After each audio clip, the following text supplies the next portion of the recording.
Good afternoon. Pardon the chihuahua. You guys know all about Coco. We're like twins. Anyway, I wanted to talk to you real quick about events. A lot of people, some people have success, but honestly, not a lot of people have success. Why is that?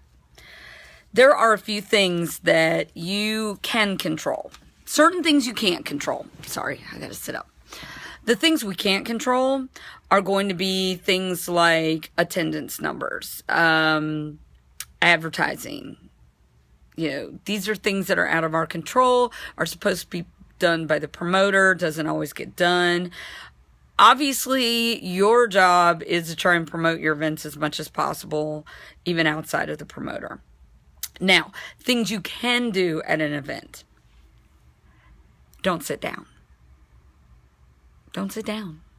When you go to an event, can you honestly tell me that you are interested in stopping at booths where people are sitting down and not engaging their customers? I don't know about you, but I don't walk into any kind of store and expect the sales associates to be sitting down, playing on their phones, doing this, doing that. Basically totally ignoring me. No. Sorry.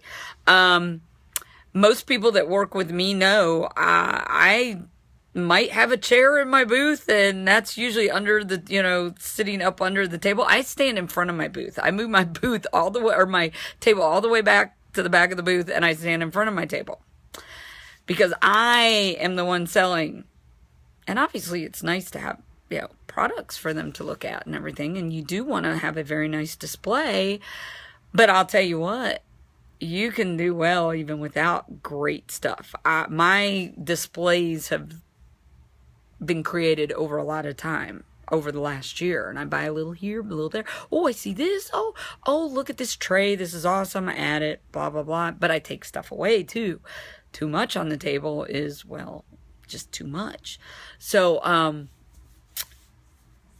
and if you're working an event alone, it's kind of easy. But beware of people taking stuff. Things that are easy to carry. I'm obviously in the makeup business, so I have a lot of products that can walk off mysteriously.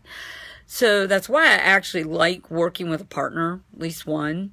Because it's much easier for two people to watch than it is for one person.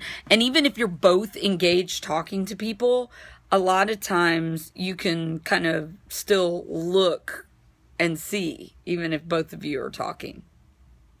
Now, things that people do not want to see. I've already talked about, the sitting down. Try not to eat by your booth. Sometimes we don't have a choice. If we're busy, we just got to sit there and kind of shove a bite in our mouth every once in a while. Guys, I've worked events where I've had, 20 customers, and I've worked events where we've had 5,000 a day. I mean, I've done it all. It's funny that at the events where there's only 20 customers, I seem to have more sales than everybody else. So, no offense, but you should listen. I'm not trying to be rude, but you should listen. I generally have a raffle for them to fill out, and it has several questions. And one of the most important questions are who worked with you. If they leave it blank, that's fine. You split it up. But if someone talks to you and recognizes you and knows that they want to deal with you after the event, you need to have a space for them to put your name. And I actually encourage my girls to all have name tags when we work. That way they don't even have to ask us. They don't have to feel awkward and say, so-and-so helped me, and this is who I want to work with later. You don't want to smell like smoke. So I hate to say it, if you're a smoker, get a vapor and do it before you go in. Do not do any kind of smoke or vapor around your booth. It's a big turn off. I'm not a smoker, so I don't have that problem. And I guarantee you, smokers are in the minority nowadays, and the non-smokers do not want to be around products and people that smell like smoke. And I'm not trying to be rude. Trust me, I have a lot of friends that still smoke. But I'm just saying, If you want sales, if you want people to sign up under you, these are certain things that you need to do. When you are working with other people, you need to give 300%. If you've got 2 people working, giving 300%, you're going to have 600%. If you got 3 people working, you got almost 1,000%. And if you got 4, you got over 1,000%.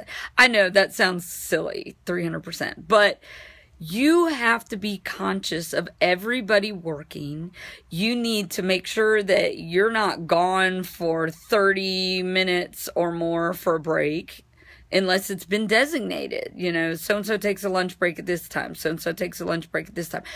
And if you're a smoker, I'm just going to tell you right now, I don't have sympathy for you. If I'm at an event, you better go, come back, and you better not smell like smoke. It's nothing personal. This is business, and we have to treat our direct sales companies like businesses. Oh, here comes the Chihuahua. Because that is where we make the mistake. Direct sales are easy to pick up and do, and then set it down and then come back. So we forget to treat it like a business. Okay. So trust me, I am not trying to offend anybody. I am trying to help you get higher sales and get more people on your teams.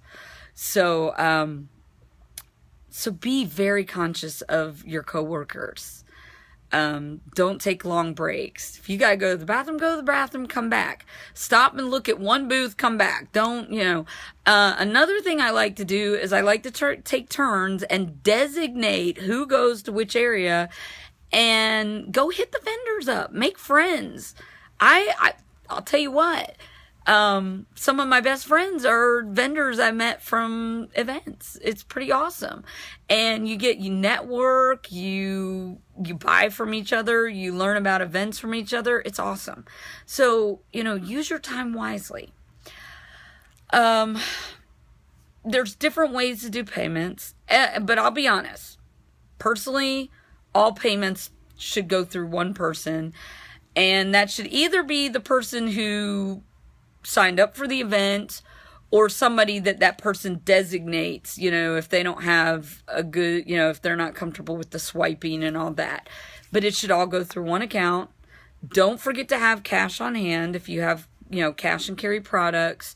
And don't get discouraged if you don't have cash and carry products, because I hate to say it, if you're not taking products there with you for sale, you can't expect people to just jump on your website and buy right then and there. You have to build relationships. That's what we're there for. That's what you want to sit there and have a conversation with someone, not just buy them something and see them disappear. Okay. And personally, I like to divvy everything up at the end of an event. That is a personal choice for anybody who's running an event. But usually we like to count inventory at the end as we're packing up. And then we usually go to a restaurant. I figure it out. I do everything through PayPal, so I can just zip. It's done. Like, I send you your portion of the money. We divide up the cash, whatever. It gets done right then and there. And then you don't have all that stress. If you want to do a spreadsheet when you get home, that's fine. But guess what? Spreadsheets can be wrong too. I've caught mistakes on spreadsheets. They are not the end all be all. But having all the eyes at the same event, looking at it at the same time, it's a lot more likely you're going to catch a mistake than if you go home and try and do all that. So anyway, those are my tips. I might come up with something else and I'll pop something up there, but there's tons of events going on, and especially fall is going to be here next, and oh man, we get slammed with events. So if you have any questions though, pop it in the comments, because a lot of people are going to have the same questions. Talk to you later. Bye.